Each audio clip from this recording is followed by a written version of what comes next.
Today, I'm going to talk about the very basics of Photoshop, from opening the software to which windows and preferences you should work with, and how to customize them according to your choice. With this, I'm Shivangi, and you are watching Research Skills channel, and welcome to my 30 days master program for Photoshop. For opening Photoshop, go to Start. Then if you already use Photoshop, it might be here in your recent, or you can just go to search Photoshop in the search bar and click on it. It will take some time, and once you open Photoshop on your device, you will be able to see something like this. This is the setup is how I work with, but you need to set up the look of Photoshop as how you work. For going basic terms in Photoshop space, the wide space that you can see here is what the working area is. And so if I go to above here in the rectangle, you can see there are so many things like essentials, 3D, motion, painting, photography, typography, and new custom space. So now you notice photography. So this is the Photoshop for photographers. If I click this will give a default setup of photography. That is what it give is the basic set of windows and panels that you most likely to be working with while editing any photograph or doing something to the photos in Photoshop. Now you can configure this according to your however you want. This will take few weeks until you configure how you edit or what is your own style.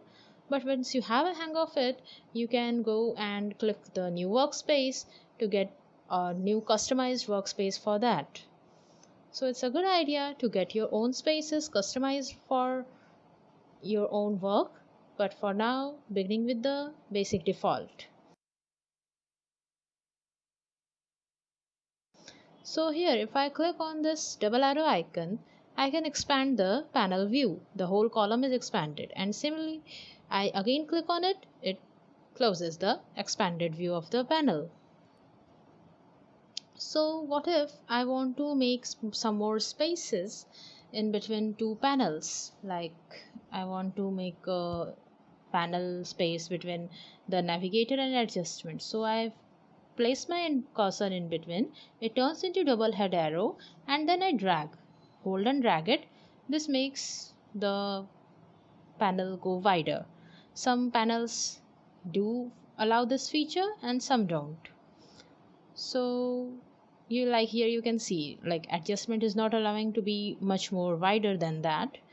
So it's up to it. And what if I want to change it into a whole new column? Just I hold the adjustment panel, drag it to the side with a blue, when it's a blue bar, I leave it there. So it makes a whole new column to the next place like this. And again, that the way I did it horizontally, making it wider, this time I can make it the same way, go wider vertically. So you can also make a compact look, use of much narrow space in a very good way. Like I can just hold the adjustment panel again and drop it inside the histogram view, so that the whole three things are now in a compact tab style, so that we can get any of them just inside one panel area.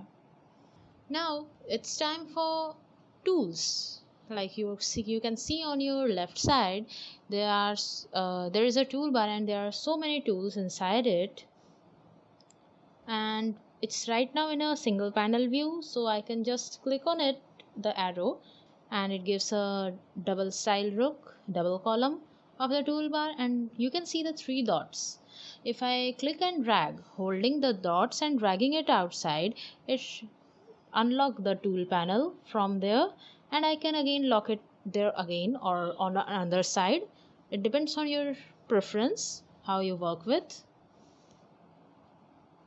So what if sometimes we can get this blank look of Photoshop too? This is because you might have clicked on the tab key from the keyboard unconsciously. So again click on that tab and you can get the whole panel and toolbar back to your screen like this. Or there is a second option, you can go to window and in the last there is a tools which has right now a check mark, and you can again go there and click on that. You can again have the toolbar on your screen. To close the panels, if you don't want any access panels on your screen, you can just go to that panel, right click and choose close tab. It closed it, and again go to Windows and open it up from there. So I hope with this we are at the end of the day one, and I hope you have got a good insight of how the Photoshop work with the panels and tools. And in upcoming videos, I'll be giving much more insight on each panels and how they work with. If you have any comments, do drop them in the comment section below.